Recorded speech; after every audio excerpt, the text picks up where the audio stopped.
7th, 2020 regular meeting of the Littleton Planning Commission.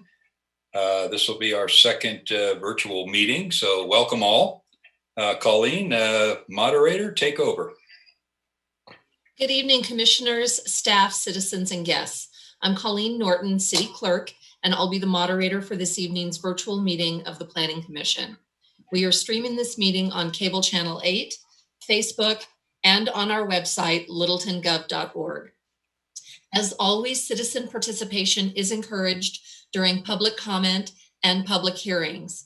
To participate via phone, please call 669-900-6833, and when prompted, enter the webinar ID 912-9367-9959. Again, that number is 669-900-6833, and when prompted, enter the webinar ID 912-9367-9959. There will be two opportunities for public participation this evening, once during public comment and again during our public hearing. If you wish to speak during either of these opportunities, please call in early and stay on the line. When public comment or the public hearing is announced, press *9 to raise your hand to be recognized as a speaker. Microphones will be muted for all citizens calling in. Once recognized, speakers will be unmuted and will have 3 minutes to address the Planning Commission.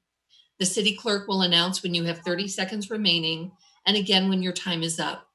We expect comments to be civil. Disrespectful or disruptive behavior will not be tolerated. For agenda items, the chair will ask for a motion and a second, followed by discussion and a vote.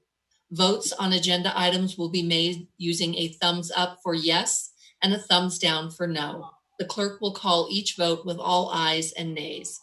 Again, if you plan on participating during public comment or the public hearing, please call 669-900-6833, and when prompted, enter webinar ID 912-9367-9959. Press *9 to raise your hand to speak. Okay. Colleen, thank you for being the moderator. That really makes things work a lot smoother, so appreciate that. Can we have the roll call, please? Chair Rudnicki? Here. Vice Chair Swartzbacher? Here.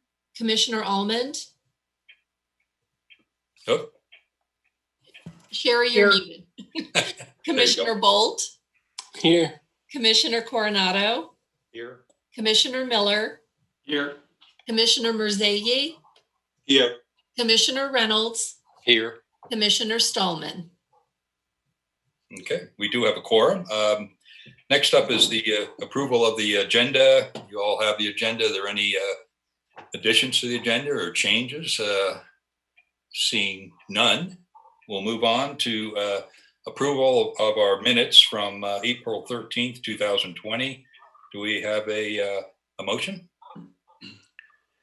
I move to approve based on the clerk's certification, the April 13, 2020 minutes of the Littleton Planning Commission. We have a second? Second. Bruce is the second, just beat out Mr. Bolt. Okay, any discussion? Please vote. Up, thumbs up, yes. Down, no. Hold them up. The vote is 7 in favor. The motion carries unanimously. Good. Thank you. Next up is public comment for items that are not on tonight's agenda. Colleen, I'll give it back to you. Thank you. If you wish to address the Planning Commission under public comment and are not already in the queue to speak, please call 669-900-6833, and when prompted, enter the webinar ID 912-9367-9959. Then press *9 to raise your hand and be recognized. Citizen microphones will be automatically muted until the citizen is called upon to speak. Citizens will be recognized by the last 3 digits of their phone number. When called on to speak, please state your name and district or address clearly for the record. Public comment is an opportunity to express opinions or ask questions regarding issues that are not part of public hearings on tonight's agenda. Each speaker will be limited to 3 minutes. The city clerk will notify you when you have 30 seconds remaining, and again when your time is up. We expect comments to be civil. Disrespectful or disruptive behavior will not be tolerated. We currently have one caller in the queue for public comment. Again, if you have not already called in and wish to speak during public comment, please call 669-900-6833, and when prompted, enter the webinar ID 912-9367-9959, and then press *9 to raise your hand to be recognized. The caller with the last 3 phone number digits of 819 is first in the line. Caller with the last 3 digits 819, you have been unmuted. Please begin speaking now. Good evening, Planning Commission and Colleen. My name is Pam Chadbourne. I live a block and a half from the City Center. And tonight, I want to make a personal complaint. I usually make comments that I think are from a city point of view about what's happening, but I live in downtown and the property taxes have gone way up. You folks are the Planning Commission, and you know what? Planning property tax increases logically over time in steps is a good thing. And having property taxes go up very fast, very quickly, all at once is a bad thing for a lot of people who live in an area. I shouldn't have to tell you this. There are a lot of people who live downtown who don't have large incomes right now. And I'm sure it's a burden for them. And downtown should be a place where people live who need to take advantage of light rail. They can't use cars, and so people who have disabilities should live here as well and be able to use light rail. And all of us care about having property taxes low, but our city has failed to accomplish that. And that's because of some entitlements which have been given by our Planning Commission and City Council inappropriately and wrongly to developers. This is not right. It's not good for the people. It's not good for downtown. I want to complain about the property tax increase. It's not right to do this to us. It can be avoided by not giving these entitlements to developers and land speculators, which is exactly what's happened. I'm angry about it, and I think you folks should modify your approach to be far more proactive in taking a long-range planning vision here. And I haven't seen that, and you know I'm one of the few people who show up and watch what you're doing. And I don't see long-range planning in what you're doing. And it has impacted us in the short term badly and in the long term. In the downtown, we owners need the option to appeal to a later market cycle, not the current one. But so much of what we're doing seems focused on the current market. And that is short-sighted, Planning Commission. It's your job to plan. It's your job to understand the impacts of what's happening long-term and to spread out development over time, over several market cycles.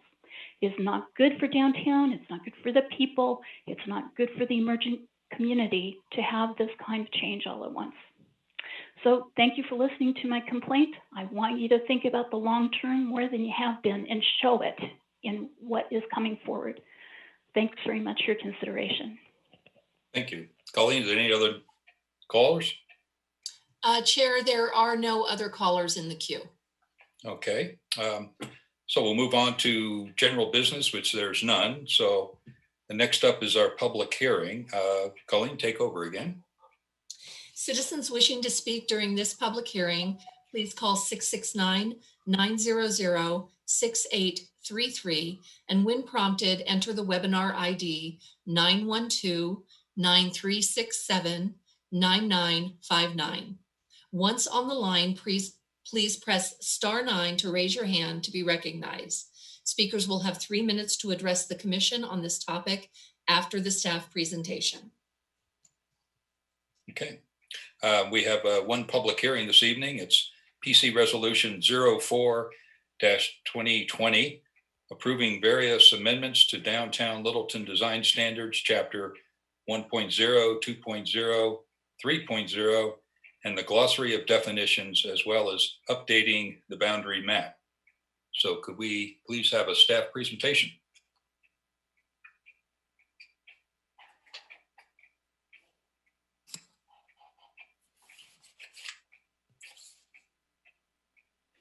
Okay, sorry about that. I was muted, and Tyler's going to turn my video on here in just a second.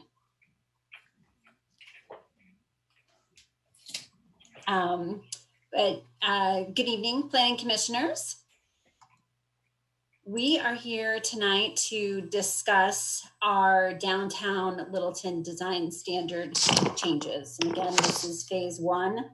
Last time we all met, we discussed the code amendments. And this evening, we are going to be focusing on the design standards. Next slide. So if you'll recall, we have had several study sessions on both the code amendments and the design standards. We've had some joint study sessions with HPB. Council has had sessions, you as well. We also have done public outreach and engagement, which we will go over in this presentation. And then on April 20th, HPB considered the proposed design standard changes, and they had a few minor amendments that they had suggested. So we will discuss those as well. And then this evening, again, we are asking for a decision from Planning Commission of our design standard changes that are being proposed. And then on the 19th, those will be ratified by City Council. Next slide.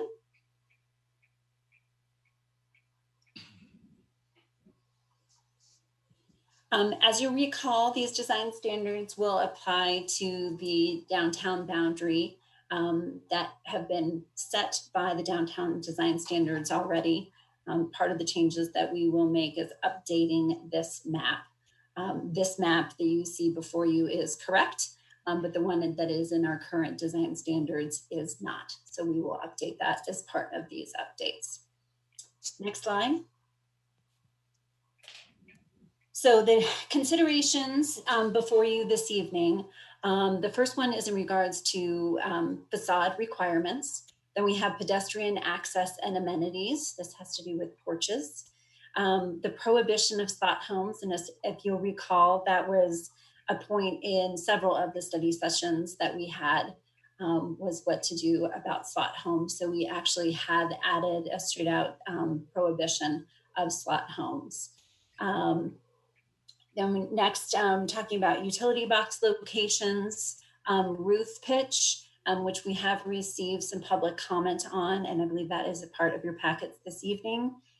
And then landscape requirements, and then definitions of at least some courtyard, passageway, porch, and slot home.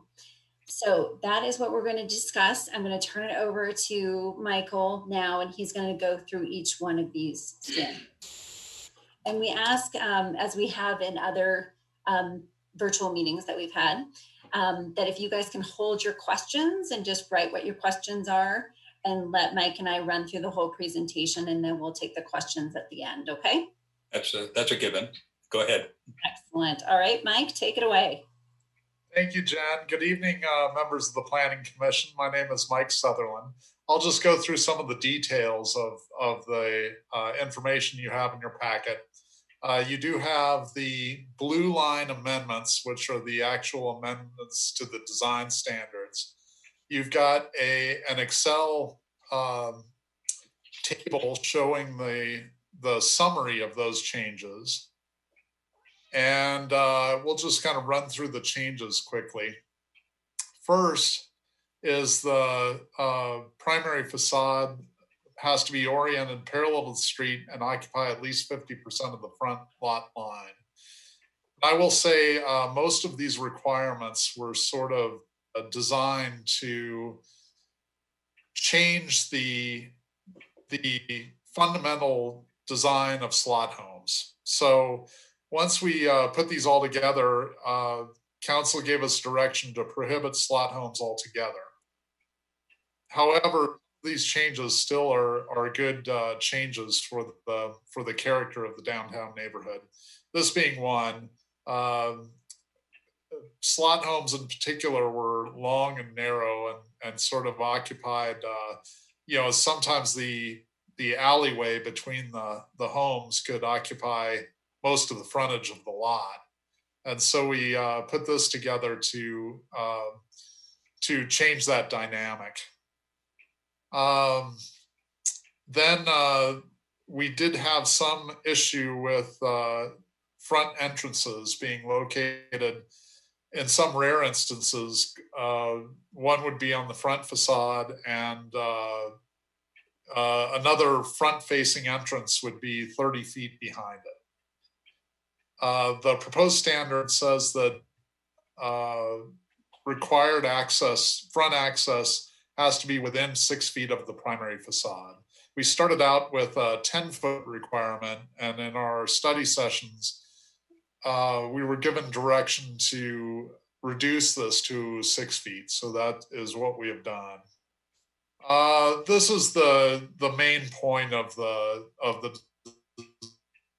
design standards changes, I think, or one of the highlights of the design standards changes is the prohibition of slot homes. This occurs in one particular area of the design standards, the general standards, and then we define slot homes later, and we'll talk about that in just a few moments. Utility box and meter locations, again, where we had that example of doors being located quite a ways behind the front facade, we would have, occasionally we would have utility boxes, meters, that type of thing located in front of one of those required entrances. I think with the prohibition against slot homes, we won't see this as much, but it's still a recommended change to the design standards. And in any case, those have to be screened.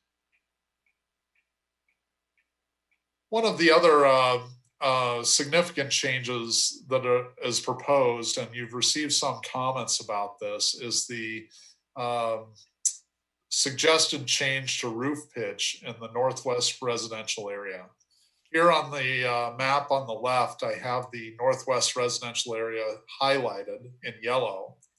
And then the illustration on the right shows it is a scaled illustration that shows a 312 pitch in red, or 3 feet in rise for every 12 feet in run. And what we have suggested is a 512 pitch, which is in blue, which is 5 feet of rise for every 12 feet in run. We think that this will increase the visibility of roofs and make roofs a more prominent feature. In our experience with some of the homes that we've seen in this area in particular, and this is one of the few areas that requires a specific roof pitch, but in the newer developments we've seen in this area, the 312 roof pitch didn't have much of an effect, especially when a development would maximize its height. If you had a 30-foot building, this is the R5 zoning district, if you had a 30-foot tall building, the 312 roof pitch didn't really show very much. So we had suggested a 512 to make that more prominent. Landscape requirements, number 6. Currently, unobstructed open space is required, but there is really no requirement of landscaped. Well, there is not a landscape requirement within that open space area. So potentially it could be all rock surface or all wood mulch. During the study sessions, council suggested that we have a living plant material requirement within there, and we had suggested a 75% requirement. You do have some comments related to that in the feedback we received during the public comment period, and some people felt that that was too high of a requirement. This would not prohibit xeriscape. That would still count as living plant material, but we think it is a character element of the downtown area that there is living plant material on most of the lots in the downtown area. And so we thought a 75% requirement would be a start as in getting new developments to have that look of living plant material that a lot of the existing homes have. We have several new definitions for porch, passageway, and courtyard. Again, these were really targeted toward redefining how or getting a new paradigm for what were considered slot homes. These are still helpful definitions for the code, for the design standards, because we didn't have them previously. And then at least some was a definition that was sort of mangled in our original design standards. And we just did some correction on that, really fairly minor correction to it with the same intent. So again, we'll talk about the definitions of slot homes. Now this is right from the Denver Code. We had talked about this in the study sessions. And one of the key words here is primarily. So slot homes are a multi-unit residential structure arranged generally side by side, primarily perpendicular to the street. We've had several questions about this, and the way Denver regulates it, the way we would regulate it, is we had a 5-unit building, and 2 of the units were arranged parallel to the street, and 3 were arranged perpendicular. We would consider that a slot home because the primary number of units would be arranged perpendicular. So we also added some illustrations of this concept to help further define what we're going after. And those are shown on the screen now. And again, this is very similar to Denver. You have 3 different illustrations of potential slot homes, and we have verbal descriptions of each of these. Each one of them shows either 1 or 2 buildings. Each building has 7 units. And obviously these are in Exhibit A, each of the units is arranged perpendicular to the street, which is below, and there is a sidewalk, and on the right side of the building is the driveway. This would be prohibited under the new design standard. Example B shows 2 buildings. They're arranged so that the garages face a driveway on both the left and right side of the lot. And then center between the buildings is a courtyard for pedestrian access where the front doors would be located. Again, this would be prohibited under the new design standards. Finally, example C shows a similar arrangement where the 2 buildings face outward on the lot. This is, you'll note, a corner lot where there is a side street on the right-hand side, and the left building would certainly be considered a slot home. The right building could potentially be developed as a townhome building facing the side street, but it could not be developed in conjunction with that second building on the left-hand side. And basically, that's what the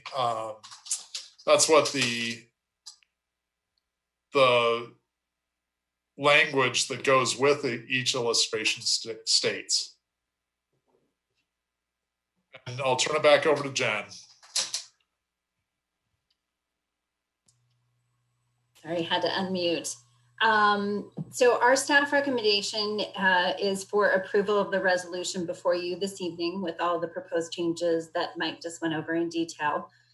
The HPB recommendation, they did approve, and Mike, correct me if I'm wrong, they did have one proposed change or no? No, it was unanimous recommendation of approval with no changes. No changes. Okay. And then your alternatives this evening are approval of the resolution before you with conditions or denial of the resolution before you. And then we will redraft that resolution. And just as a reminder, the next step of this would be ratification by council of your decision this evening. Again, the design standards are approved by Planning Commission, and we just take the additional step of having that ratified by council. Oh, So okay. with that, we'd love to have any questions that you have. And I do believe we do have some callers. Okay. Questions of staff randomly. We'll start with Dan. Questions? Yeah. So regarding the roof slopes in sub-area 4, so what I'm understanding is that any new development cannot have a roof slope of less than 512. Is that correct? That is correct. So I guess what I'm scratching my head on is that there are a variety of roof slopes in sub-area 4 now that they're not historic homes, but certainly some of the original fabric. I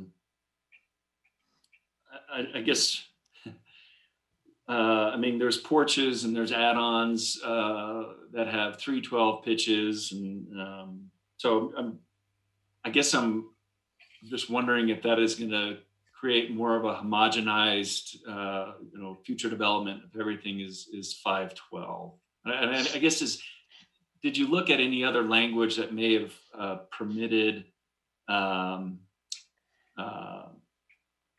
variety of roof slopes, but maybe that limited the amount of shallow roof slopes? So the minimum roof slope we would change from 312 to 512 in the proposed language. Certainly, a homeowner or a developer could have slopes greater than 512, but right now that 312 minimum pitch on a roof is fairly shallow. And I agree that there are a variety of roof forms out there, including 312 pitches right now. I think the reason we suggested the 512 is most of the new developments that we see in this particular neighborhood typically go all the way to the maximum building height, and they're fairly large structures. And we felt that this might emphasize the form of the roof a little bit more than it had been with the 312 requirement. We based this on feedback we had received from several neighbors in the area saying that you could barely distinguish the roof on some of these taller buildings with that fairly shallow pitch that we required. We did not look at requiring sort of a variety of different roofs. Our current design standards just have the minimum pitch required, and we kind of went with that theme, but increased the pitch. Okay. That's all I have right now, Chair. Okay. Craig, you're up next. Okay. Question on the slot homes, and it may just be a technicality, but the way I read this, when you say the units are parallel to or perpendicular to the street, it looks like the units in the diagrams are parallel to the street, but the building footprints are perpendicular to the street. Is that a distinction that we should make here, or it's repeated twice? It's in the first paragraph of the definition, and it's under example A as well, where it says the units are perpendicular to the street, whereas the footprints of the multiple units are actually perpendicular to the street.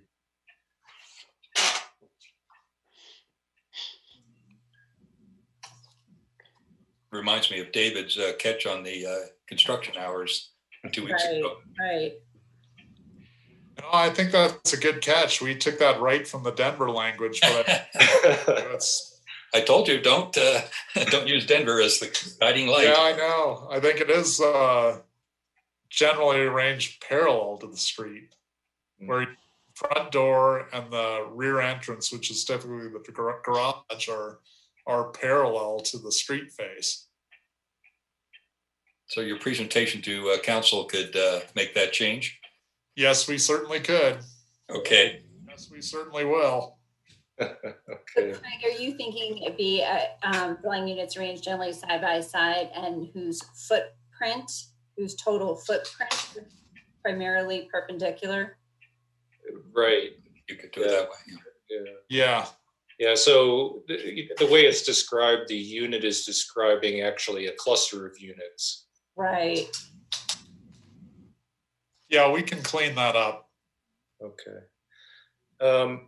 The other one I had is, I think Mr. Peterson in his comments had some good things that he pointed out. I'm just going to pull that up, and I just wanted to ask a few questions about that, especially the feasibility with a changed roof pitch of actually being able to build a 3-story building. I don't think that was the intent, was to limit the buildings to 2 stories, but in fact, and maybe the architects in the room, Mark and Dan, can weigh in on this, does that preclude a 3-story development of a building? It makes it trickier. Yeah, it makes it trickier. Your roofs, your ridge is at 30 feet. So at a 312, you can flatten it out so you can get more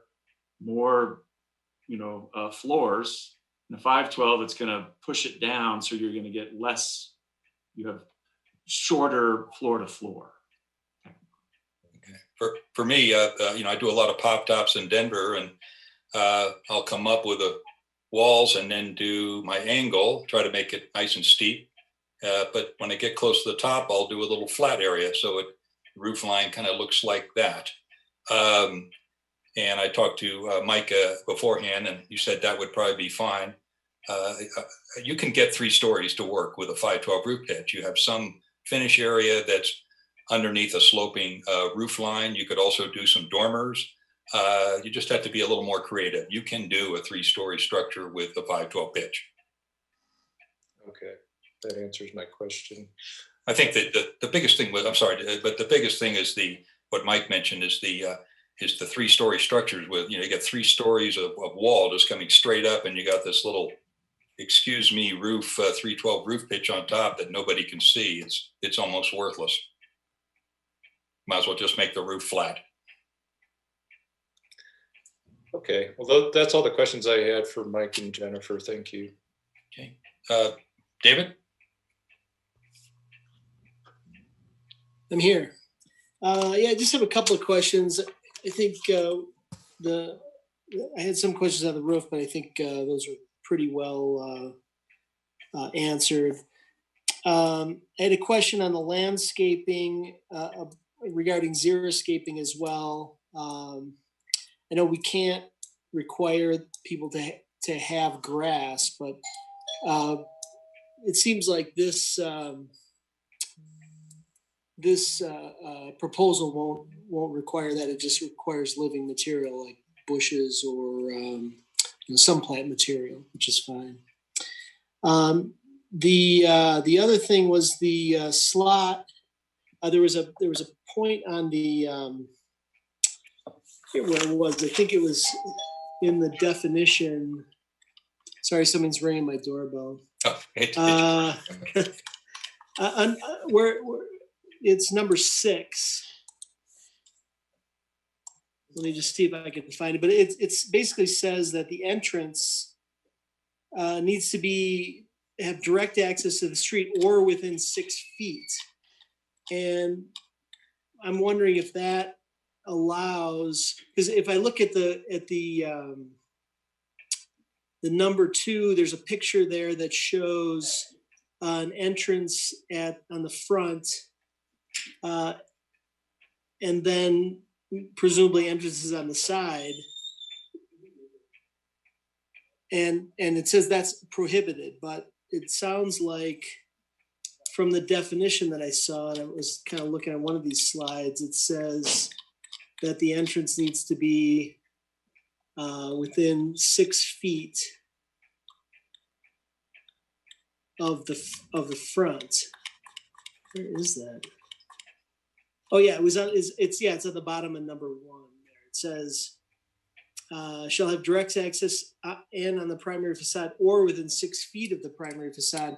Don't all those buildings with the side, with the illustration where you're showing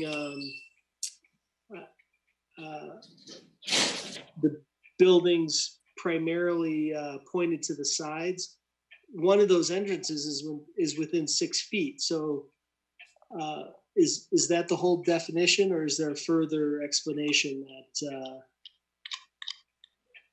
So that would prohibit that? Getting to an actual front door facing the street. Right. So in the slot homes, the door is facing the side property. Yeah. But in some of the designs that we have seen, in order to meet that, at least 2 of the doors need to be facing the front.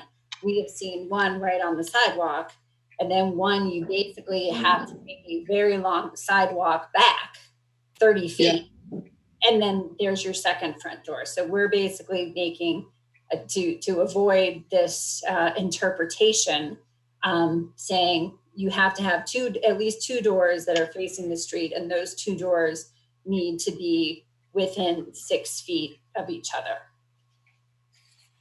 Like that. Okay, well, this must be a misprint then on the slide that says at least some of the entrances shall have direct access and on the primary facade or within 6 feet of the primary facade, which doesn't say what you just said.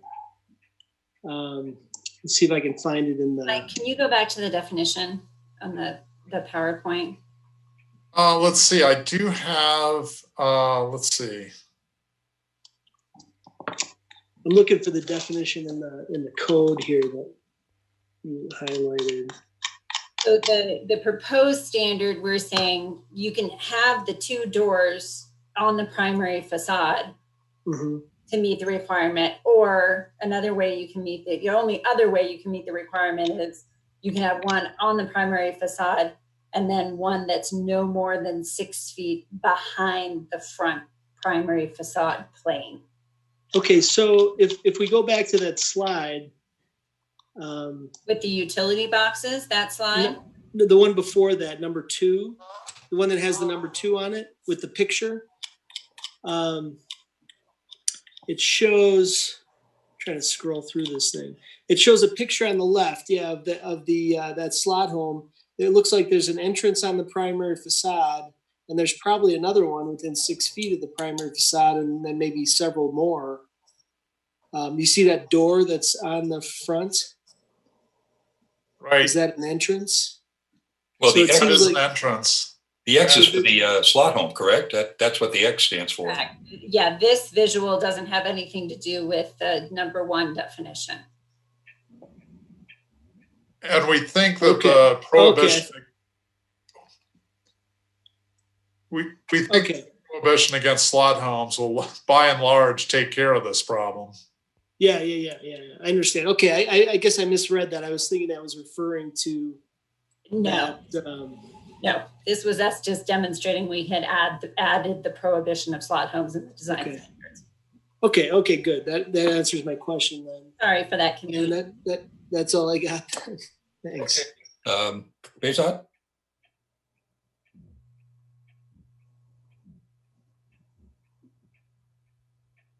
Is he with us? Are you there, Behzad? Be on mute. He's on mute.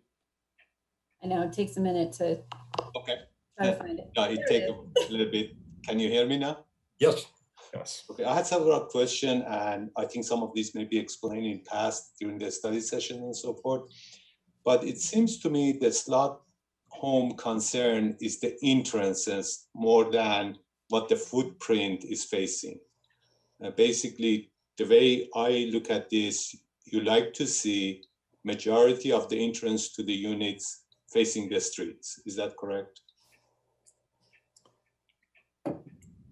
Yes, I think that is correct.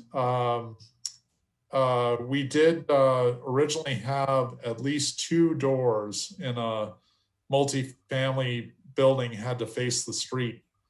But it seems like we still had a lot of buildings that would be considered slot homes. And so this, the proposed language would prohibit slot homes altogether. And that would probably take care of having, this entrance requirement become an issue. So you don't think is more clearer if you say 75% of the entrances to the units should be on the primary facade? I think so there's been many discussions about this topic. When you say that the units are primarily arranged, let's say, perpendicular to the street, that makes it not a slot home. That means if you had a 4-unit building, let's say, and in our illustrations we show a 7-unit building. Let's say it was a 4-unit building, and 2 of the units face the street, but 2 of them, the other 2 face the side property lines. We would not consider that a slot home. If you had a 5-unit building and 2 of the units face the street and the other 3 units face the side, we would consider that a slot home, because primarily most of the doors are facing the side. As long as you had at least 50% of the doors facing the street, it's fine. So why can we make it simple and say 50% of the door should face the street? This unit perpendicular to the street is kind of confusing, because what we care inside, how they arrange, perpendicular or not. The focus is the entrance. So the code right now is have a section talking about entrances, and then you have diagrams and so forth that is basically prohibiting the entrances on the perpendicular to the street. So why we don't make it simple and say majority of the entrances and pick up a percentage, 60% should face the street. That make it simple, easy to understand. You don't need all this illustration and all this language that can be misinterpreted, in my opinion.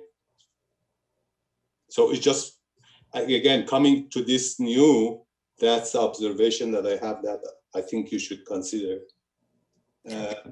On landscape, 75% intensity is very high number, especially with the soils that we have in Littleton.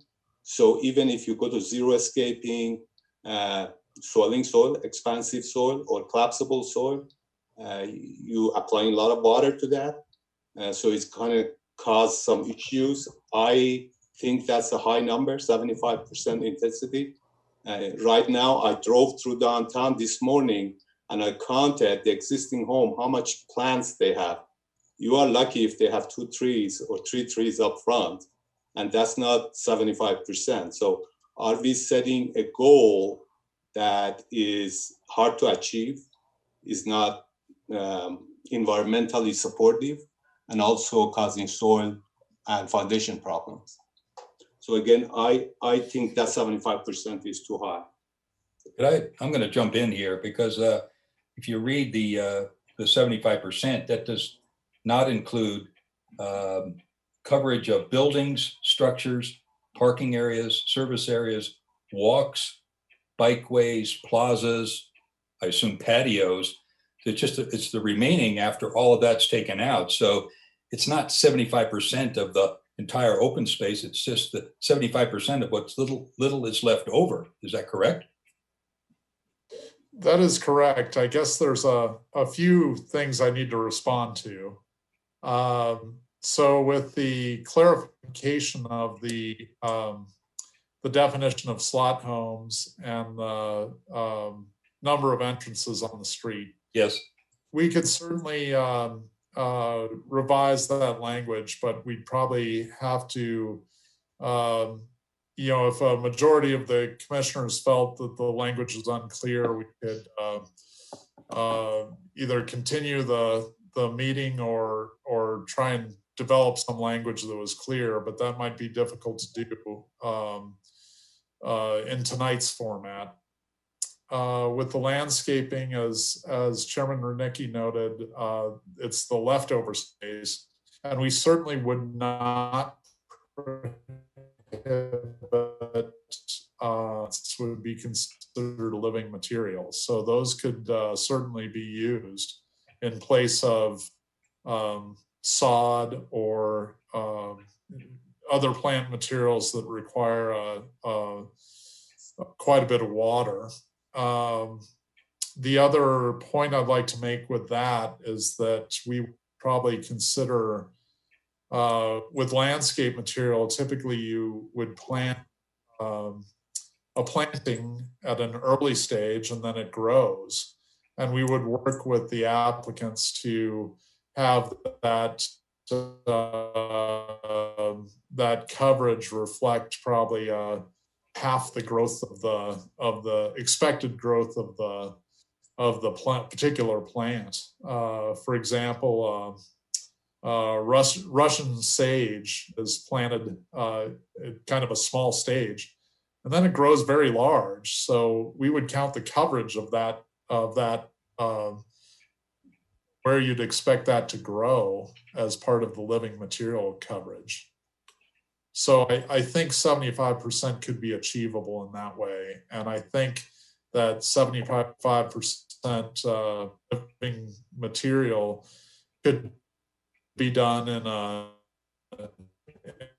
drought tolerant and water, in a way that conserves water to some extent. So that 75% is full growth, not the initial landscaping. Well, we'd probably have to work with the landscape architects on that, because if you're talking full growth, when if you plant an oak tree, for example, it takes forever for that to get to full growth, and the full growth is gigantic. So we'd have to probably work with the landscape architects and figure out a reasonable way to calculate that as living plant material. But I think it's certainly achievable. Yeah, my concern is the 75% that developers, they will select sod because that's the easiest, cheapest, fastest way for them to achieve that. So maybe a consideration should be given to put a percentage sod versus plants, shrubbery, like other cities include, that there's a proportion of sod to shrub to trees ratio. Just again, observation.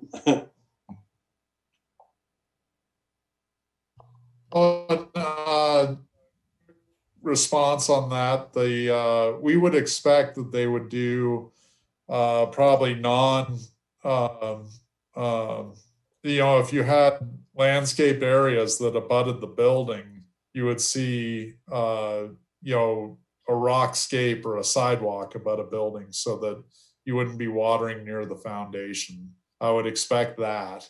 And then with these phase one pieces, we're looking at kind of dipping our toe in the water. And with phase two, we'd probably look at some of those pieces that you had mentioned about, well, maybe there's a way to, some cities do have a maximum amount of turf, a maximum percentage of turf that could be allowed. But that we'd have to discuss with later elements of this whole code update project. Thanks. I had one other question regarding the pitch of the roof. I think the way I understand in the standards, you saying at least 5 to 12 slope. So I think maybe the best way to say 5 to 12 or a steeper rather than at least. A steeper is a better word, is precise what you're describing. Now, my question is, there are 20, 30 different type of roof. Some of them are composite roof that they have different slope. And I think Mark was explaining that. For example, a lot of the downtown have mansard roof that have a steep slope, almost vertical, and then they have a flat. Is that considered appropriate by these standards? That's a good question. I was wondering the same thing. Yes, so a mansard roof, you could either consider that a flat roof building, or it would be, as you said, a very steep pitch. And we would, I haven't seen a mansard roof building actually proposed in a long time, but well, you're going to see a lot of them now. You might. The 60s are coming back, huh? Yeah, we actually see in different cities now mansard roof become very popular. Yeah. Well, it's certainly, that would be a way to get a roof pitch that was fairly steep. And you would have kind of a, I guess, a way to maybe get that third floor. Yeah, I think mansard roof right now, the way this is written, is basically bypass what you put in or your intention was. That's a possibility, yes. That was all my comments. Thank you. That's a really good one. Jason, go ahead. Thank you. Have we experienced any issues with the amount of living plant material in the downtown area? Are there recent examples of projects that were just seen as sort of landscaping fails in terms of living plant material? For that one.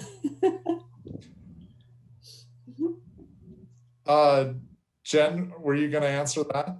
No, I mean, just that we have had some landscaping fails and kind of pushing the envelope with that. So just trying to make it more clear. Would you agree, Mike?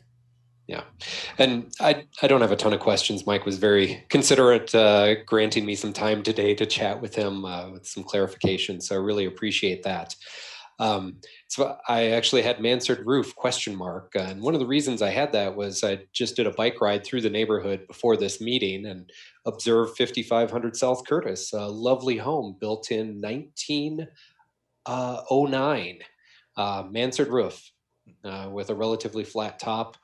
Another 3-story apartment building at 5621 South Nevada was built in 1900.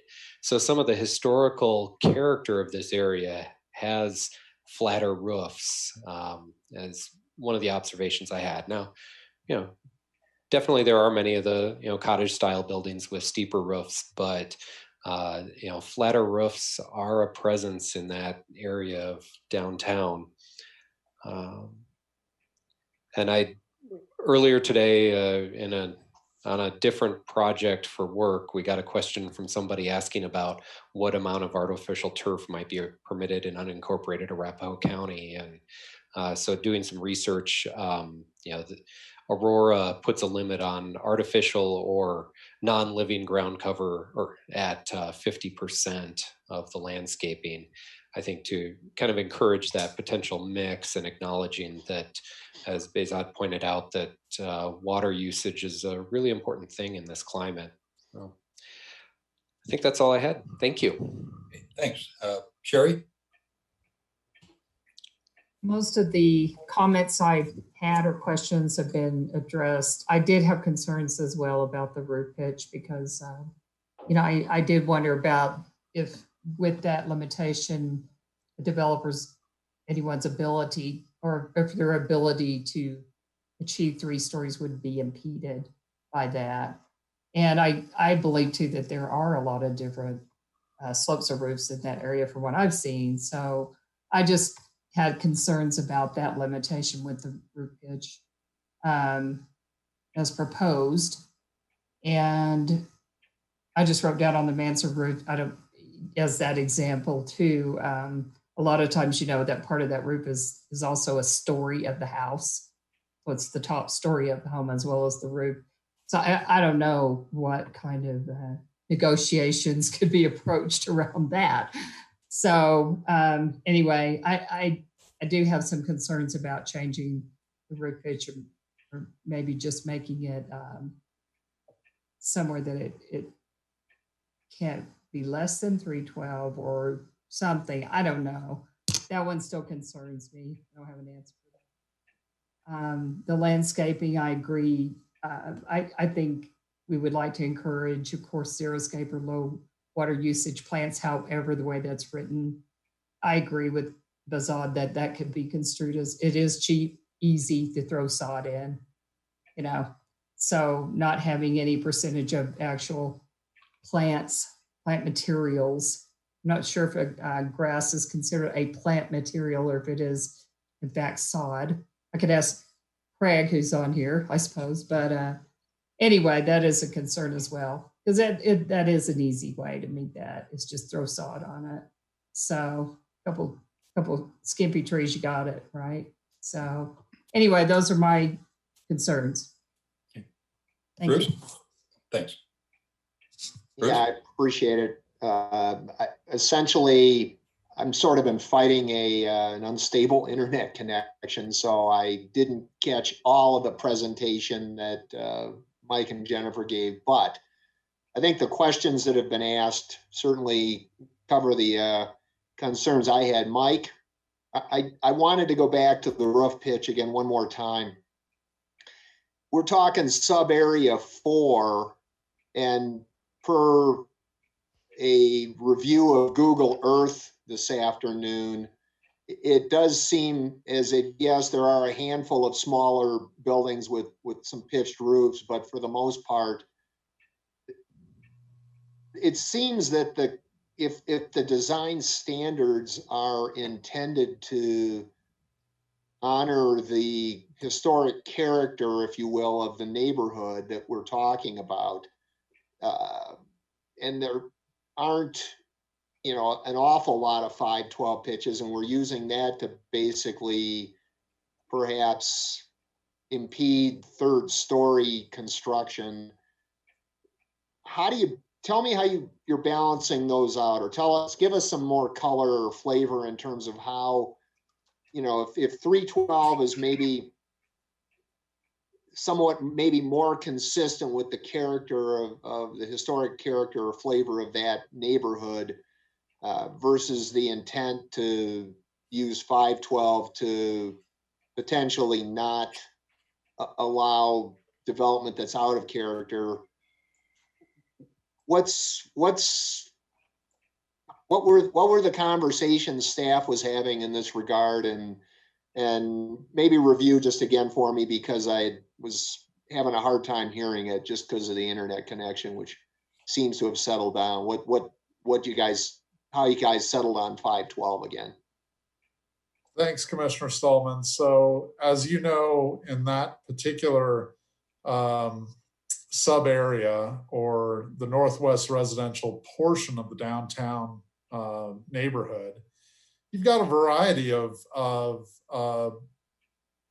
residential building types. There's different roofs and there's different house heights. I think mostly you see the 312 pitch on the single story homes. Right. In general terms, that's where you see the 312 pitch. When you get to a 2-story home, typically you'll see a greater pitch. And that could be 512, it could be 612. On rare instance, you may see a very steep roof that has a 1212 pitch. So you've got all sorts of variety around the board. And I think the roof pitch increases based on the height of the building, typically. You know, you're always going to find something that doesn't fit that norm. So when staff looked at that, this issue, we saw that very few people are building single-story homes in the city itself. You know, you may see some ranch homes developed on the larger lots that are in some of the residential neighborhoods in the south, you know, in the southern part of town, but very rarely in the downtown neighborhood would you see a single-story building, a new single-story building come in, particularly a house. So when looking at that, we thought, well, maybe it's more appropriate to increase the roof pitch or make it steeper. And that's where we thought, well, I don't know if we want to require something too steep as the minimum, but we thought that next step would be a 512 is probably the next most common. So that's really the genesis of it. And we thought with some of these taller buildings, you just, with a 312 pitch, you don't really see the roof from the street. It's really tough to distinguish. And we thought, at least with the 512 minimum, you've got a chance to see that element of the building, which would give, I think a lot of people have concerns about these boxy type buildings that are built, which is a very common architectural theme now. And having that 512 pitch might re-emphasize the roof and sort of de-emphasize the boxy structure of some of these taller buildings. Were you able to, or did you guys folks investigate any of the other comparable communities like in Arvada? You know, what do they require height, you know, for example, in terms of this particular requirement? So a lot of communities that require higher roof pitches or steeper roof pitches will adjust the way they measure height. And in order to encourage pitched roofs, they will measure the overall height to the midpoint between the peak and the gable, or the peak and the eave, excuse me. So in Littleton, we do not do that. And increasing the way we measure height seemed like it wasn't a good idea for this first phase. Okay. We measure to the top of the structure, and that was another reason we thought maybe a 512 pitch would be a more reasonable effort. As Mr. Peterson noted in his letter, he's got big concerns about that, and so does Mr. Schlachter. But we thought it might be a doable or something that was possible within the parameters of the way we measure height. So we did look at other communities, but going to other communities' systems of measuring height, right, like it was too far in this first phase. I think that makes sense. Okay. And I thought Behzad had some valid points with respect to the percent of plant material being pretty robust. So thank you. Appreciate it. That's all I've got, Mark. Okay. Robin? All my questions have been covered. Oh, okay. I have a few rapid fires here. Line 37 to 39, you talk about the appurtenances, if I can pronounce that correctly. If you have a front door that's 6 feet away from, back from the front facade, I assume in that 6 feet, you couldn't have any of the gas meters, electric meters, any of that stuff, right, in that area? That is correct. Okay, that's good enough. I want to give a pitches summary here. I took a driving tour. And there's nobody on the road, so I could just drive slow down our 5 streets here. There are 68 total structures that I saw in sub-area 4. 4 structures have flat roofs. Those are a commercial or 2 building apartments in this residential building. 7 structures have 312 roof pitches. A few of them are post-war homes. 2 or 3 of them are the 3-story structures with a squatty little roof on top you really can't see. 20 structures have 412 roof pitches. 12 structures have 512 roof pitches, and 25 structures have 612 roof pitches or higher. So if you do the math, 54% of the structures are 512 or higher pitches in that area. 84% of the structures in sub-area 4 have 412 or greater roof pitches. So 512 is kind of in that range. So that's just a little survey I did. If you could go to line 97 and 98, concerning, let's see, find it here.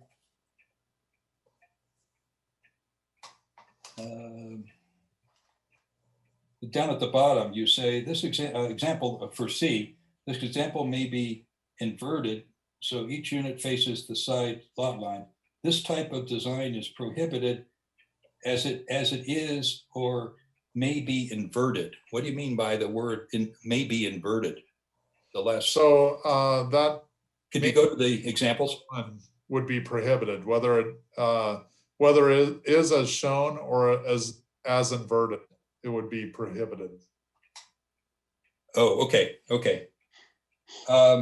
Mike, can you go to that slide that shows? Yeah, go to that slide. Areas? So the far right hand one, the one you say the units that face the side street, that might be permissible. Correct. Okay. All right. Without the other buildings. Right. Without the other building. If the right hand side is legal, then the entryways would be on the side street. That would require the front setback not to be on typically the north-south street, but it would be on the east-west street. That would be the front setback, which is greater than the typical side setback on the units that are facing them, the north-south streets. You understand? That is correct. The okay. Setback would then be on that side street, which would be the new front street. Front street, okay. Because we had that problem, remember, with that little project, that small house, they wanted to flip the units facing the side street. Yeah. I'm still confused about the doggone slot homes. You said that if you've got two front entries, 2 side entries, that's not considered to be a slot. You said if you have 2 front entries, 3 side entries, that is a slot. But I'm looking at these examples here, and all the examples of slots have the driveways. My way of reading this is if you have 2 front facades and 3 or 4 side entries, that's not considered to be a slot home because if they don't have that driveway.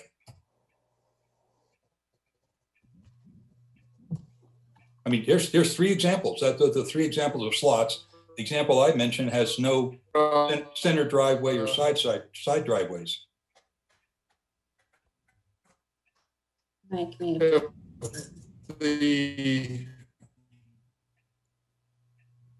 Hey, Mike, go ahead and turn off your video to see if it improves. You speak. Okay. Oh, you're back. Oh. Yeah, go ahead. You're coming in clear now without the video. Okay, thank you. It looks like Tyler turned it off. So yes, I think the key is that the majority of units have to face the street. That's not how it reads. I mean, the examples show driveways. If you don't have a driveway, you don't have a slot, as far as these examples show. Am I wrong? So even if you did not have a driveway, and you arranged a building in that way, well, you know, you'd have to have some sort of drive to reach the garages that are associated with the units. I brought up two examples. You're talking about row homes and the way you can orient a row home. So if you've got a row home, and we're not talking about apartment buildings where you've got units stacked and you've got common parking out on the perimeter, we're talking about the way you arrange a row house. Okay, that I'll give you. So the clarification is, I brought up apartments, or it could be condos. There's two examples in our, I think it's a CA district. One of them has the garages lined up on the alley. The other one has a interior parking garage and looks like 5 or 6 units. Those two examples would not be considered slot homes, correct? Correct. I think that's more like a apartment building. And okay. We would not consider an apartment building to be a slot home. Okay, that now I understand. Sounds good. That's all I have. Anybody else have any questions? Was that a raised hand, Bruce? Okay. No, that was an itch. Okay. Hope you took care of it. Anybody else? Okay. We'll open it up to, or let's see, staff, you have any other comments before we go on to public comment? Not from me. The only other comment I would have, one of the discussions Mike and I have had in regards to the roof pitch when we started to receive some feedback on that, is maybe it's an element of the front facade or one of the roof elements would need to have a 512 pitch. And the big reason for suggesting the 512 pitch really goes to character, as Mark just said. So what was it? 68% of the structures in that sub area 4 have the 512 pitch. Yeah, 54%. Yeah. Is there an element that would be visible from the street that would have a 512 pitch? So you could even have a porch cover that had that pitch, and that would meet that requirement. So maybe it would not only just, it's not how it's worded right now, but I'm suggesting that could be a modification. So. Yeah, I mean, Denver does this all the time. They have the written code, and then they issue edicts, which they never tell anybody that, and you ask, well, where is it written in the code? And it's, oh, well, that's just our interpretation. Yeah, I mean, you could do that here in Littleton. You could say, okay. I'm trying to move away from the interpretation. Yeah. So it's one of those. It's one of those little gray areas. To be worded in the design standards itself, not to be an interpretation, but just a suggestion that Mike and I had discussed. And I think Behzad mentioned, talked about, well, you could have different pitches, like a single story porch it'd be nice to, sometimes it's a lower pitch works very well. And then the main roof is the 512 or greater. And I could see that being a thing that you would allow, even though it's not quite written that way in the code. No. Okay. Again, issue a position paper. Any other questions? Okay, we'll go to public comment. Colleen, you're on. Thank you, Chair Rudnicki. If you would like to speak on this topic during public hearing and are not already in the queue, please call 669-900-6833. And when prompted, enter the webinar ID 912-9367-9959. Once on the line, press *9 to raise your hand to be recognized. Chair, we currently have 2 callers in the queue. Neither of them currently have their hand raised. Callers with the last 3 digits, 819 and 342. Okay, we do have one with their hand raised now. The caller with the last 3 digits of 342 will be first. Caller, your line has been unmuted. Please begin speaking now. Good evening, Planning Commission. This is Kyle Schlachter. I live in District 2. I would just like to thank you for your thoughtful comments and discussions tonight on this issue. I sent you guys all an email over the weekend about the roof pitch and my issues with that. And I still stand by my statements that I think the rationale for requiring this is specious. As Mr. Rudnicki just shared, 46% of the buildings in that sub area would not comply with this requirement already. So I think the idea that it fits the character is not necessarily true. I think one of the characters of our downtown residential neighborhood is the diversity of housing styles and roof pitches. And honestly, I don't know how, just as a resident, how important it is to be able to see a roof, regardless if a building is 1, 2, or 3 stories. So I would urge you to reconsider that proposed change to the design standards. Thank you. Thank you. Colleen? Chair, we do have one other caller in the queue with their hand raised. Caller with the last 3 digits of 819. You have been unmuted. Please begin now. Thanks, Colleen, and thanks, Jennifer and Mike and Planning Commission for all of your work on this. I truly believe that somewhere there is a search here for constraining ourselves early, precautionary principle, don't loosen it up too soon in phase 1. We can always look at these later, but try to protect what we've got in phase 1. And prohibiting slot homes now then might be okay, considering that.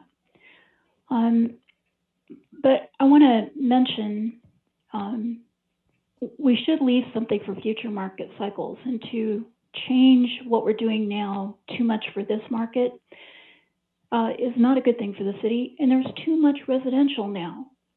And Prince Street and R5 have commercial potential. And in fact, Prince Street was always envisioned as being commercial. To convert commercial to residential is bad for our city.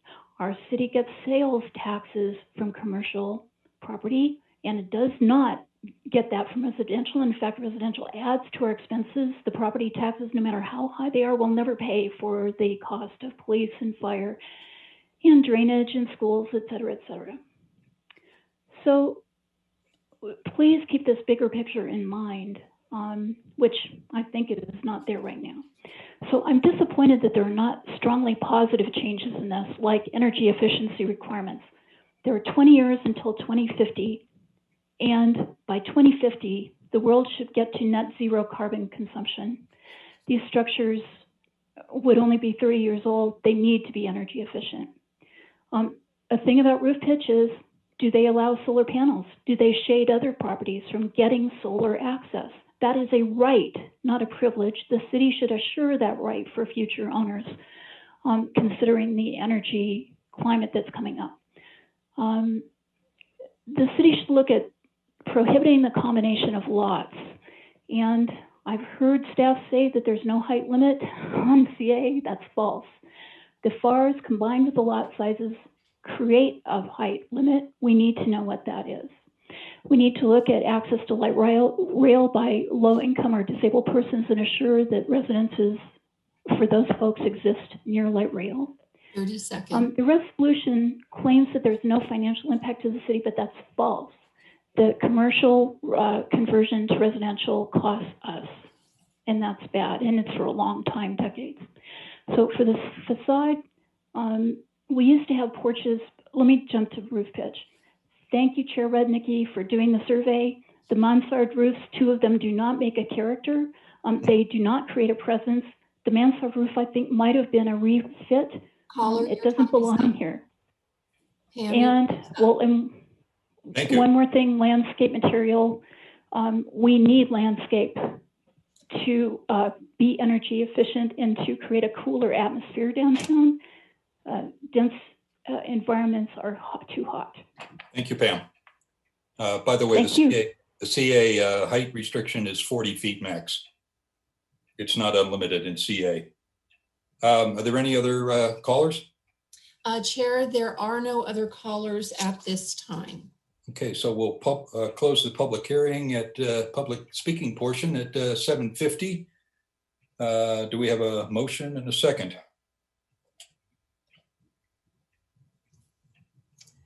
I move the PC Resolution 04-2020 PC Resolution approving various amendments to the Downtown Littleton Design Standards Chapters 1, 2, 3, and the glossary of definitions, as well as updating the boundary map. Okay. Do we have a second? Second. Who was that? Okay, Craig. Well, discussion. Let's go down the same order. Dan, any comments? Yeah, I still have about the roof slope thing. There are, like I said before, there are a variety of roof slopes. I don't like the idea of capping it. I know it can go steeper than 512, but prohibiting anything less than 512, kind of what you said, Mark. I mean, you do see, steep roof pitched homes with a porch that may have a 312 pitch. And that's a pretty common pattern.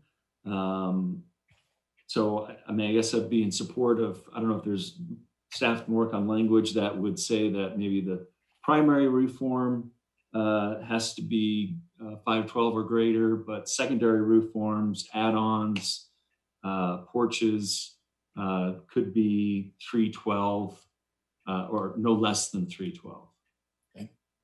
I think there's just some character that may be being lost if you prohibit 312 roofs, and it's a palette that designers can use to make great architecture and great character.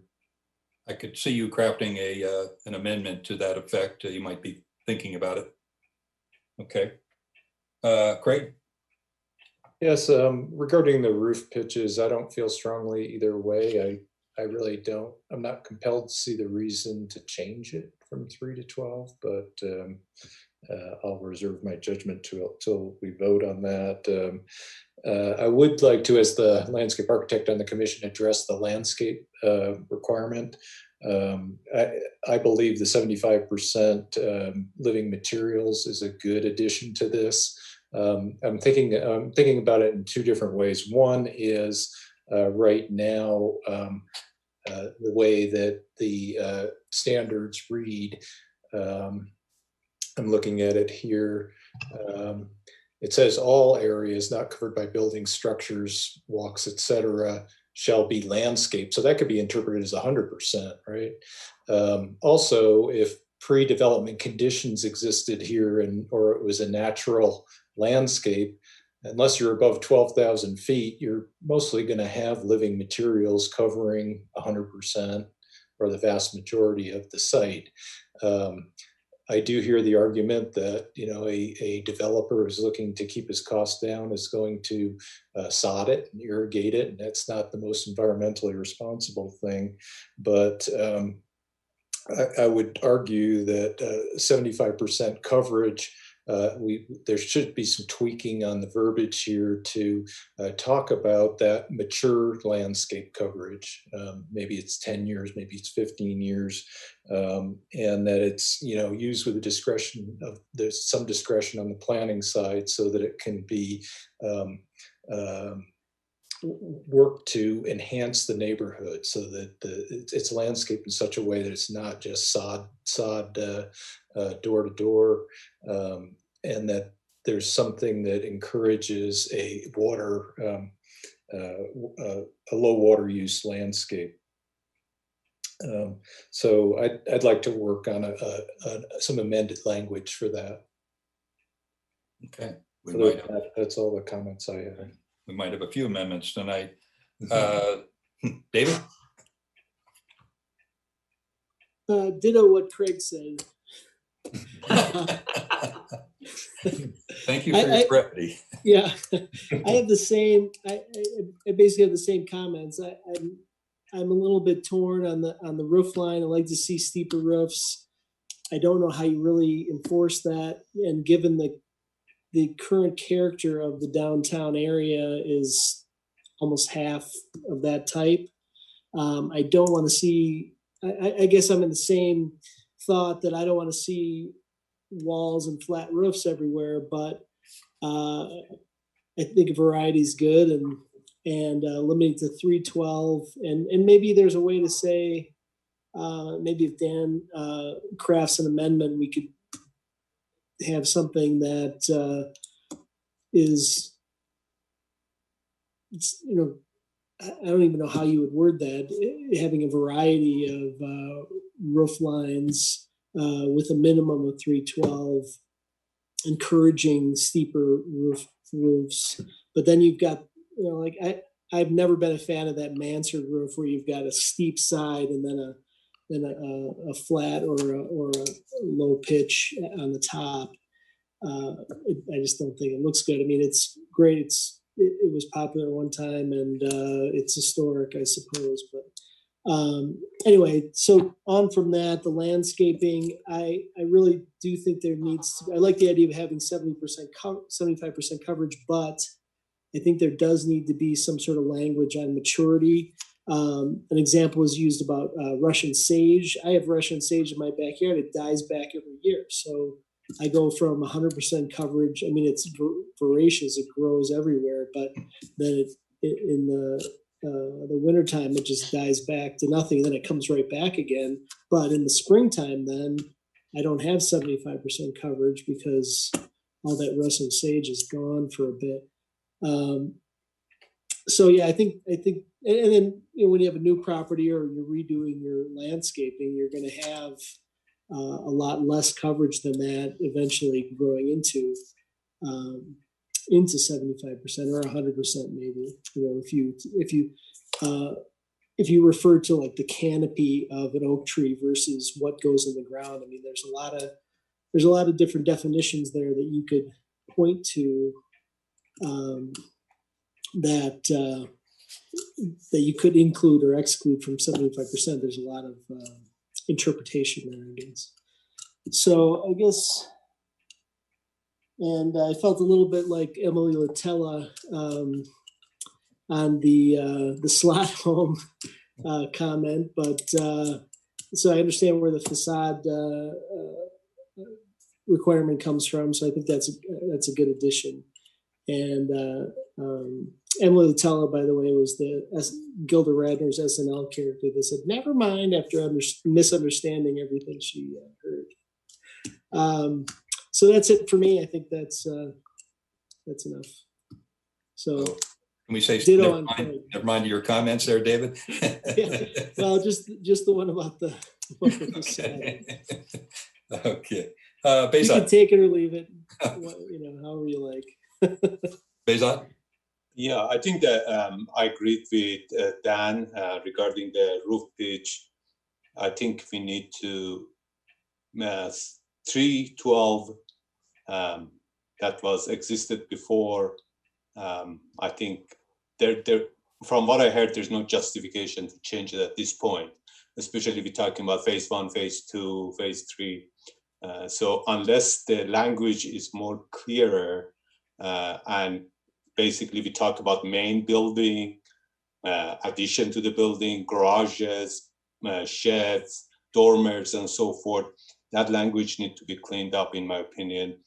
I think Mike also talked about the 75%. If you look at zero escaping, you don't have that kind of density, even for the pervious areas, you know, rock and gravel and so forth.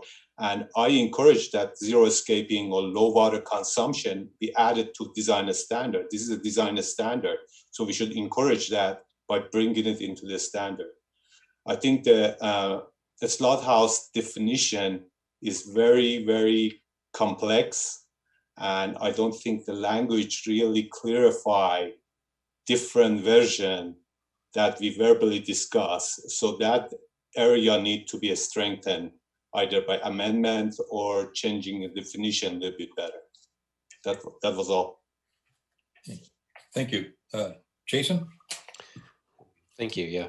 So I'll probably be offering an amendment regarding the roof pitch. I think really appreciate the chair doing the survey of the area and finding that nearly half of the homes would fail to meet the new standard, including 2 homes that are over 110 years old. So, we're talking about some pieces of architecture that have been in this neighborhood for over a century that you could not rebuild under the new standard. So I have a real concern about that. On the landscaping, probably defer to the landscape architect on that one, but having a reference to the mature landscaping, acknowledging that if you are using xeriscape, that those plants do take some time to establish and grow to their full maturity. And I planted some xeriscape in my yard that 8 years ago was about the size of this glass and is now covering an area that's about 110 square feet. Don't plant mint outside containers. I think there's a lot of good changes in here, and the slot home, the proposed change really does kind of address the character concerns that are out there. That it? That's it. Okay. Sherry? I agree with Dan. I agree with Craig. I agree with Nick. No, I do support what Dan has mentioned, as well as others have echoed about encouraging an amendment for the roof pitch. The landscape, I again also defer to Craig, but also being very near to a landscape architect myself. I'm thinking about landscape plans, and they're based on a mature plant size when you draw them, aren't they, Craig? Mm-hmm. Yes, they okay, are. so when they're submitted, it's based on the mature tree, how big the canopy is, how big the shrub will be eventually. So I'm not sure that will have to be clarified, other than it would need to be a good landscape architectural plan when it's submitted so that you can see the maturity of that.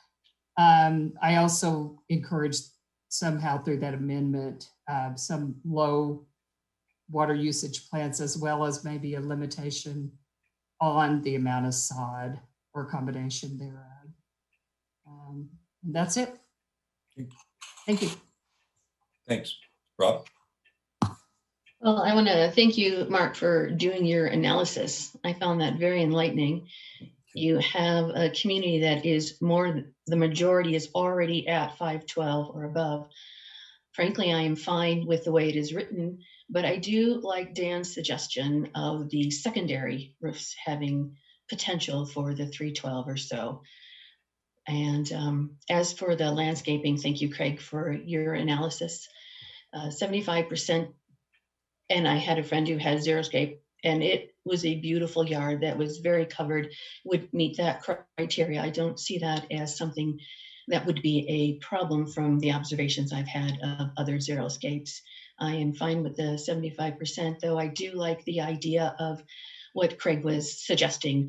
And I think Behzad had suggested earlier too about having different levels, whether that's this phase 1 or certainly by phase 2 to have more a definition in that particular area. Okay. Well, just overall, I think it's a measured document, appropriate changes to the downtown area and standards. I'm glad we're eliminating the slot homes, which can easily become an eyesore, and we have quite a few eyesores north of Main Street. I do agree with increasing the roof pitches. You could probably surmise. To my mind, the 312 rule right now is just as arbitrary, is quite arbitrary, judging by the 86% of the structures in area 4 have 412 or greater roof pitches. I think the danger, there's two dangers. And I think, Dan, you mentioned, having a variety of roof pitches is good. And I hopefully you have an amendment there. But the danger is what's happening. People are not doing one-story buildings, houses or units. They are doing 3-story, and they're going up on that side facade as high as they can, and then put a little dorky 312 pitch that nobody can see on top of it, totally out of proportion, badly scaled. This will somewhat put a stop to that. It requires a little more creativity and an analysis by architects and developers, doing dormers, flattening out the top portions I mentioned. There's other little tricks you can do and still easily meet that 512 roof pitch. Let's see. And finally, I just want to say this is not the end. This is just the beginning. We're going to be going through phase 2 here shortly. That is the first building block of our unified land use code, which will start out by working on the downtown area and incorporating a lot of the standards that we are agreeing to tonight and have already agreed to in the past will become part of that new building block. And we have more time there to analyze the downtown area, come up with more regulations, restrictions, et cetera. The one thing I always say is I've never heard a citizen say that north of Main Street is not dense enough and needs to be denser. I've also never heard somebody say that the scale, texture, the open space, and proportions of new buildings north of Main Street are excellent as is. It's obvious what's going to happen in phase 2. We're going to be looking at further on making a downtown architecture and structures that the citizens want, and it's coming. Okay, so any other comments by commissioners? Bruce? Okay. I was just going to chime in because you didn't call. Well, somebody pointed just above you on the. Oh, okay.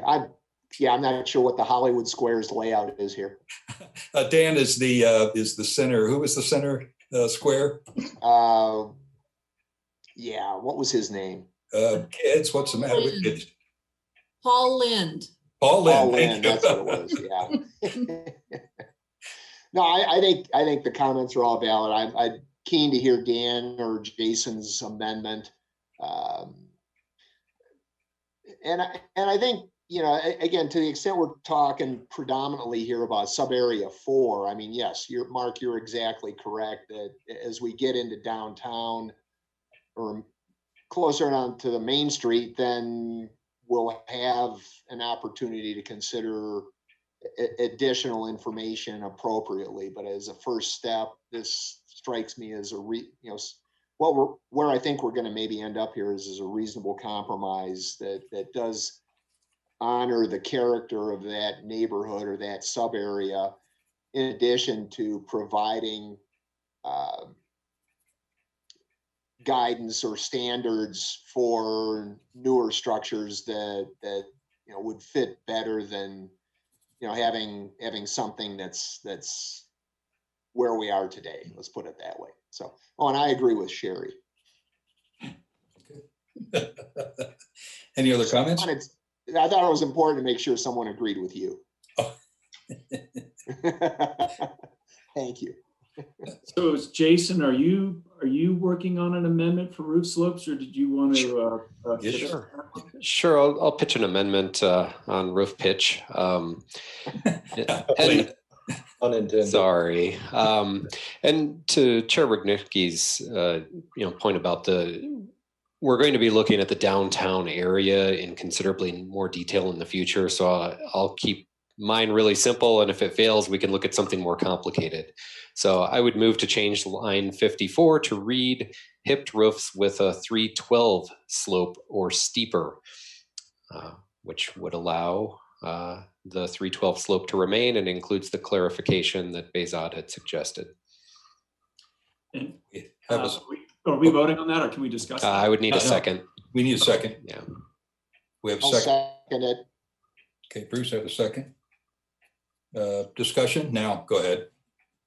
No, I guess my only question is kind of to what Mark's point was, that we know that the buildings are going to get taller, 2 to 3 stories. Would you consider saying the primary roof shall be 512 or steeper, and then allowing for secondary roofs to be 312 or no shallower than 312? Well, it sort of depends on what that would mean. I mean, there's one of the houses on Curtis actually has a relatively, steeply pitched roof at the front, and then the rear of the house is nearly flat. You get to the peak of the roof, and then it's very, very shallow. So that's sort of, that might be all right. Well, we have a motion. We have a motion in a second. So how does that work? You'd have to withdraw the second and draw the motion. Yeah. For the amendment. Yeah. Well, in the interest of keeping it simple, I would say let's vote on this, and if it goes down, we can try something else. Okay. Can you reread the motion, if you please? So line 54 would be changed to read hipped roofs with a 312 slope or steeper. So it's maintaining the current language, but including the clarification that Behzad had suggested, just, slight wordsmithing. Okay. Any other comments? Yeah. Go ahead. I was going to say, Mark, what's your take? I mean, because it sounds like we're trying to prohibit 312 upper roofs being 312. Yes. Which I agree with, again, because of the danger, especially on the side facade. You get the 3-story virtually blank wall, some ill proportioned windows. That's about it. Really close, within 5 feet of the side property line, and then you got that little stupid little roof on top. That's the danger. That's why I agree with the 512. Which is exactly what we see at 5621 South Nevada, a home from 1900, which is 3 stories with a relatively flat roof. I mean, there are a couple of examples. Frank Lloyd Wright, I always say, he did wonders with 212 and 312 roof pitches, but on bigger lots. But he didn't do 3 or 4 stories. He kept it low slung and really wide, the prairie style. He pulled it off. It's hard to pull that off, a 312 pitch on a narrow lot with a 3-story wall. And yet we have a great example of that right there on Nevada. Yes, we do. There is an example of that, but I think from the research that Mark has done, it's shown that that's an exception, not the rule, that we do have way more homes that fit going higher than we do on the lower. I appreciate what Jason's trying to do. I cannot support it. I do not think that it fits in with the relative character of when you look at the entire community instead of looking at more of the exceptions of the community. I feel that Dan's idea, which we are not voting on at this point, but in the future, perhaps if he comes up with one, suits more for hitting the concerns of like what Mark was saying, what Dan has said, and several others. That's my opinion. Okay. Any other comment? If we don't, any other amendments? Chair, we would need to vote on this amendment before we entertained any other amendments. Oh, we can't. You can't stack them up. You need to vote on them one. You're correct. Right. Okay. So we have a motion and a second could you state it one more time? So on line 54, change that to read hipped roofs with a 312 slope or steeper. Okay. And we have our second. If there's no other discussion, all in favor, a thumbs up, down, thumbs down. The vote, Dave, thank you. The vote is 1-6 with Commissioner Reynolds voting yes. The motion fails. So apparently we can't keep things simple. That's the takeaway. Can I entertain a motion or an amendment? As soon as I make an editorial comment, let's not get too complicated. Like, we have for R3 area, we have like a half page of zoning code ordinances. In Denver, it'd be 80 pages. We don't want to be Denver. Let's keep it simple. Go ahead. Dan, you got another amendment? Yeah, so how do we go about, what's the procedure? Do I just read it off to you? And Yep. Okay, Read it so off. I would propose to change line 54 to the following. A variety of sloped roofs, such as simple gabled hipped roofs with occasional gambrel roof forms that are compatible with the historic character of the subarea. Primary roof forms shall have a minimum of 512 roof slope. Secondary roof forms, such as porches or add-ons, shall have a roof slope of not less than 312. I love it when architects sound sexy there. Gosh, that's wonderful. Okay. Okay. Discussion. Chime in, anybody. I won't call out. Primary is intent, I mean, that is the majority roof form will need to be 512 or steeper. It can be 1 story, it can be 2, 3, but that primary's got to be the steep portion of the roof. Okay. I Dan, like is it. it- I Don't need a think second? Oh, do we have? somebody seconded already. Craig seconded. Okay. Bruce, so you go first, and then Dan, and then Dave. Go ahead, Bruce. Bruce, go ahead. Oh, I'm sorry. Yeah. So I guess, Dan, just from a practical perspective, is it from an architectural perspective, is it reasonably clear from staff's interpretation of this where, what is primary versus what is secondary? Will it be fairly easy for them to make those determinations?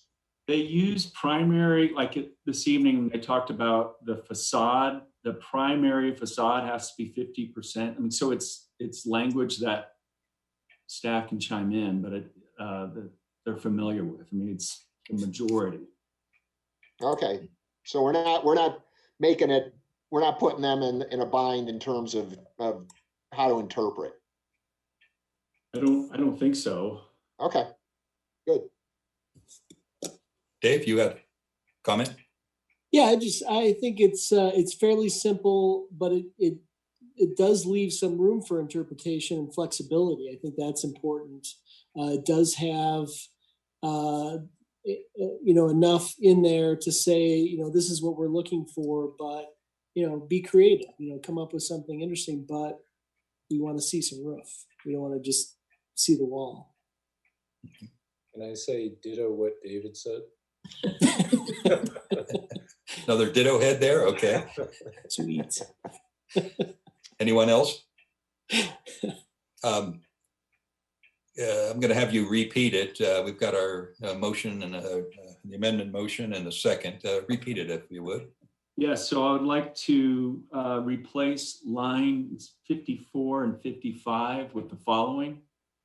A variety of sloped roofs, such as simple gabled hipped roofs with occasional gambrel roof forms that are compatible with the historic character of the subarea.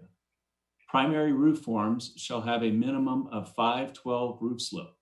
Secondary roof forms, such as porches or add-ons, shall have a roof slope of not less than 312. Well, my comment is well put. Did you think of that all yourself, or get it out of a book? That's well done. Any other comments? Time to vote. Thumbs up for yes on the amendment, thumbs down for no. The vote is 7 in favor. The amendment carries unanimously. Okay. Any other amendments? Yes, I'd like to put out one on the landscape. Okay. Make a motion that we, starting on line 69, where it's highlighted in blue on my copy, we change the language to a minimum of 75% of landscaped areas shall be comprised of living plant materials as measured at expected 10-year growth at maturity, period. Low water use landscaping is highly encouraged, period. I'll second. That was quick. Okay. Again, well stated. Any other comments? Just do we need 10-year and maturity? Is that I'm not a landscape architect, but Yeah, I felt it was a little redundant. I think the maturity is more of a parenthetical, maybe. It's okay.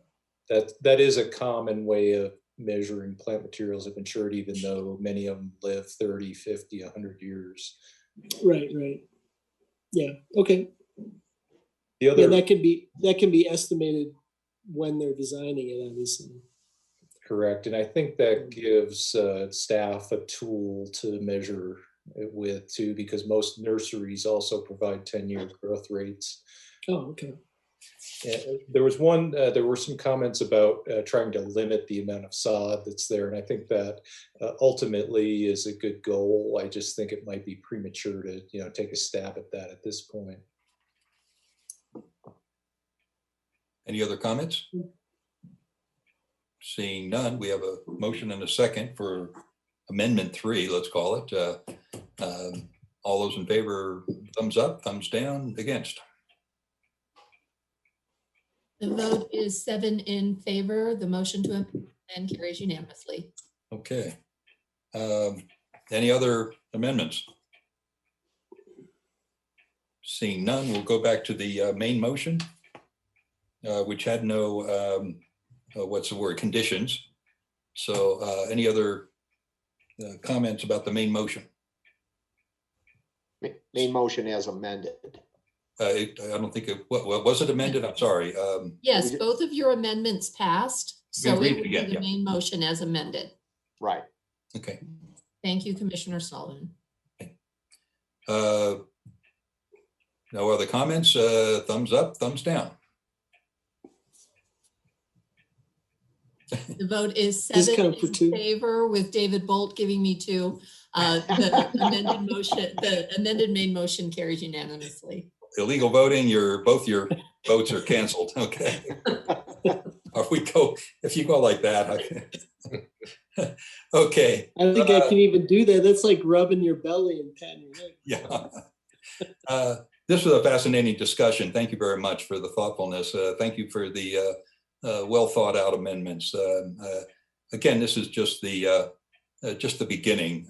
Next 6 months or 7 months or so, we're going to be working on the Block 1, which is the downtown area, and there'll be a lot more to talk about. We're a lot bigger issues than what we talked about tonight. Staff report? Any staff report? Is Jennifer still with us? She's muted. Yes, I was trying to get off mute. It was not letting me.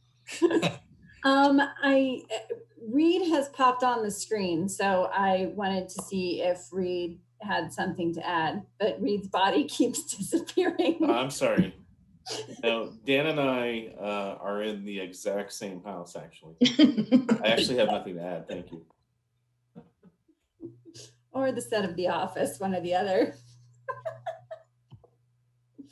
Okay, so Reed, do you have anything to add to? Nope. Okay. I do have one question. I cannot promise this, but wanted to check Planning Commission's availability. We were contemplating possibly having a joint study session with HPB to provide a ULUC update, allow our grad students that we have working with us on some downtown projects to present to you, as well as possibly participate in kind of a survey of downtown character that Andrea and some members of HPB have been putting together. So we were looking at possibly, again, I need to ask some more people about this, of looking at having that joint study session on May 11th, Monday, May 11th. It's 2 weeks from now, correct? Yeah.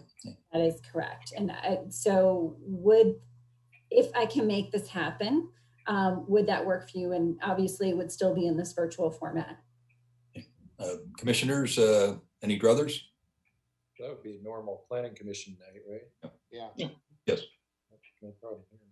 Okay. I like the idea of getting information sooner rather than, it's further down the road and it's thrown at us like a fait accompli.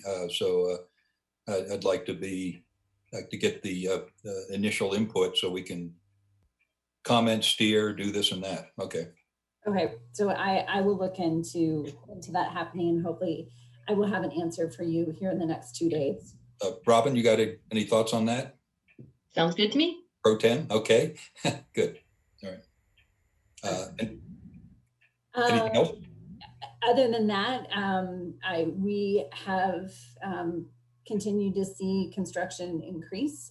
We have gotten an incredible amount of building permits submitted and plans submitted to review. The planners are all still working on a variety of different cases that are coming in. We did just receive a resubmittal from Evergreen on their project. So we are anticipating that coming to Planning Commission at some point this year. And remember, the Evergreen project is the one at Santa Fe and Mineral. So, and we're also talking to the other property owner there at this time about a potential development as well.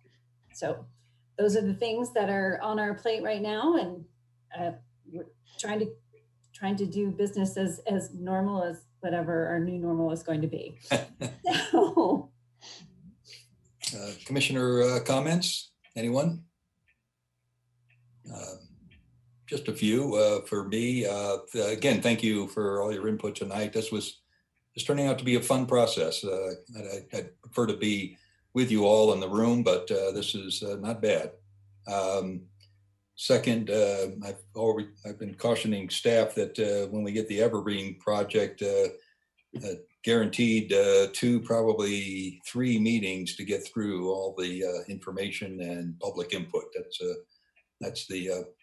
going to be numero uno, the big project in Littleton for quite a few years here coming up. So buckle your seatbelts. It's going to be a bumpy night. Anything else? I don't have anything else. Anybody? We are adjourned then. Thank you. You.